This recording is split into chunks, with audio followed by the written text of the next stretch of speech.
Hello everyone, I'm back here again getting ready to draw some more pictures and maybe other stuff.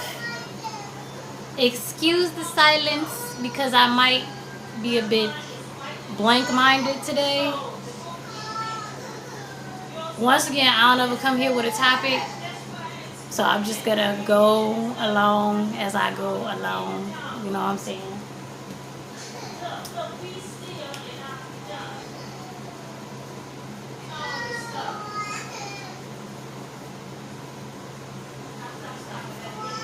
Okay, so one of the main topics that's been on my mind has been stress.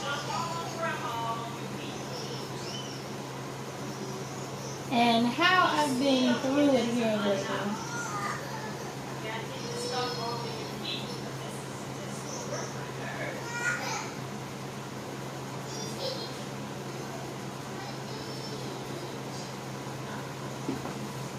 Mom's downstairs watching the kids, so I have a little bit more of a way of focusing opposed to trying to keep the kids out of stuff. That's been kind of stressful. Just constantly having to tell them to get out of things, don't touch that, don't do that. And then the process of trying to get my oldest to share with my youngest.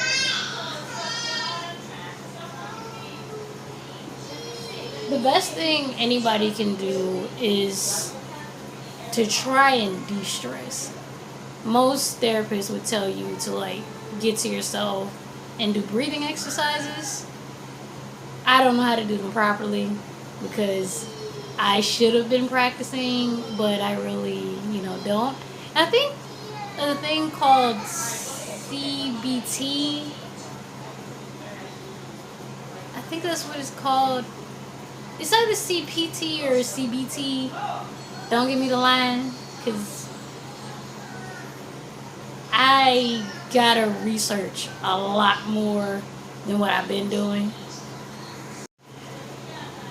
Some more stressful things are going on because I pushed the wrong button. Yay. Trying to pause so I can go do something real quick, and instead of pausing, I picked the stop button, so hopefully I can get back on topic.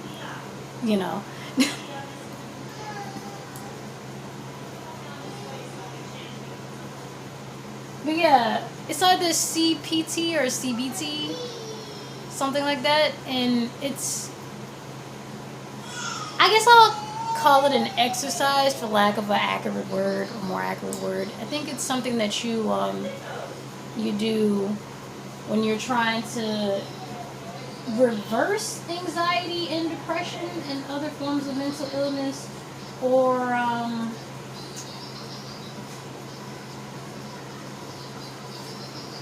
when you're trying to just simply manage it. But it's supposed to be a tool to help people live less stressful lives.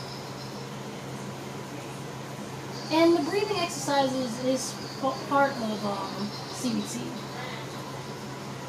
or CPT. I still don't know the exact term, so please look this up if you are actually interested in what I'm saying.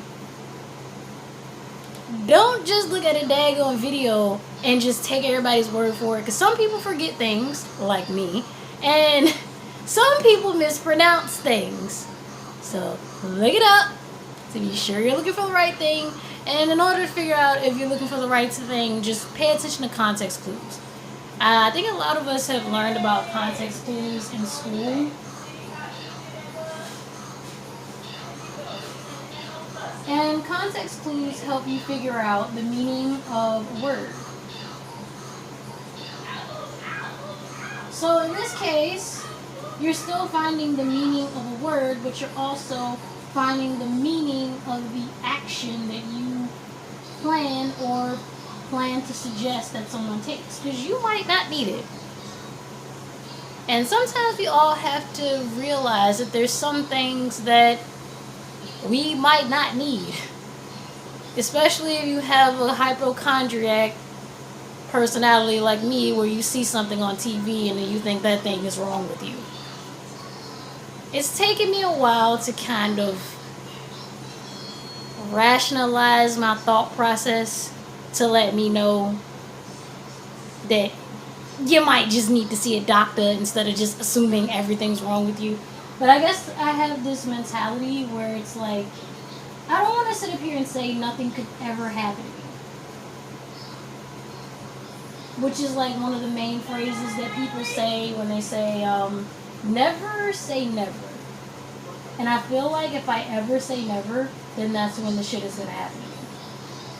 I don't know if anybody else feels that way, but yeah.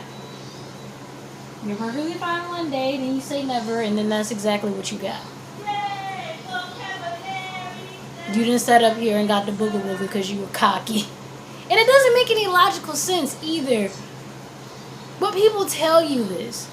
Don't say never. Don't say you'll never do something because you don't know what you would do if you were in that situation. But if I would never do it, then I would never be in that situation.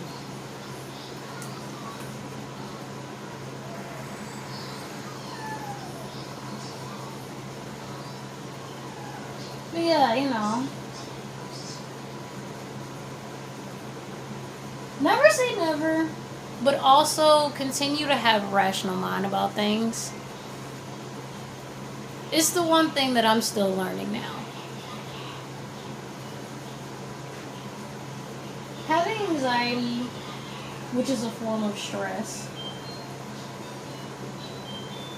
has shown me that I can be very irrational and I can just believe anything because it had a really big influence on my mind.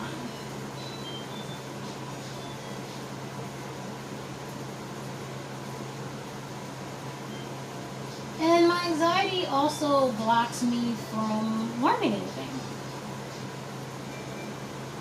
And you don't want to get to a point where your mental illness is keeping you from doing happy things, productive things, things that can, you know, things that can make your life worth living. Because I don't know where I would be without art. I love art and I don't think I will ever let it go. Whether I become something big, whether I accomplish something big in life or whether I'm just small, art will always be a part of my life. Art has gotten me through a lot of things, and it's getting me through a lot of things now, especially stress. And apparently stress can cause a lot of things to happen to the body. The one thing that I looked up the other day was why I had spasms. I've had spasms I've had body spasms since I was about 7, whereas it was like my head would shake. Like the only part of my body that would shake is my head. And then later, more of my body began to shake whenever I had these spasms. And I researched it the other day, what I found when I researched the other day is that those spasms that I had and still occasionally get came from stress and anxiety. I mean, at least I know I don't need to go to the hospital for anything, but yeah, apparently stress can do a lot to the body, so it's very important to be mentally and emotionally healthy. I mean, it's a given to take care of your physical body, but you know, a lot of people take the mental and the emotional very lightly. But your mental health and your emotional health is how you enjoy your life. You can't enjoy your house. What's wrong with me? You can't enjoy your life because the body is a home. If, you can't enjoy your life if you're mentally and emotionally impaired.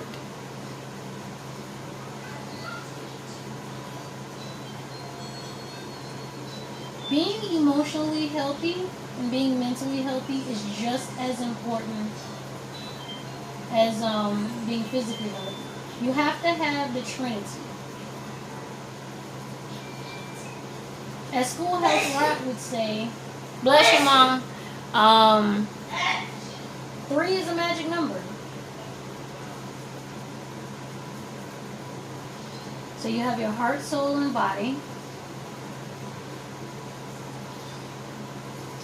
And what we're talking about today, which is your mental health, your physical health, and your emotional health.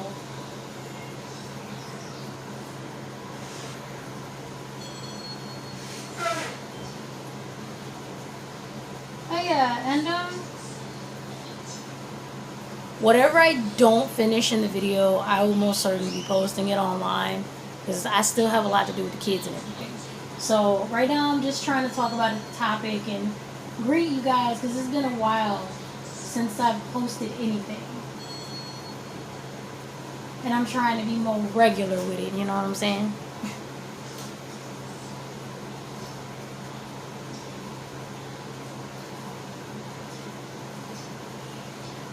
So what we've learned today is that stress can cause body spasms, and stress is also a form of anxiety.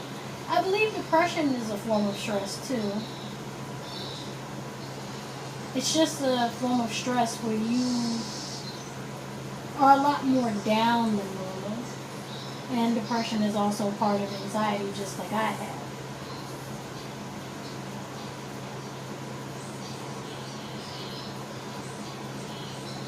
And as far as the magazine is concerned, I will be updating you on that probably every video after this. But yeah, the magazine is coming along slowly but surely.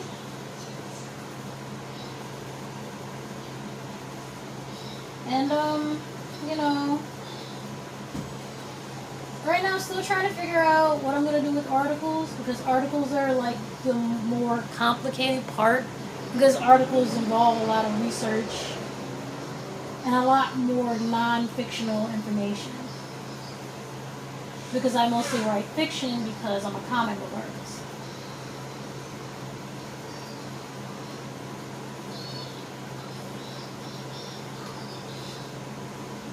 Well, for now, I'm going to have to wrap this up. Follow me on my social media if you so desire. And I will see you in the next video.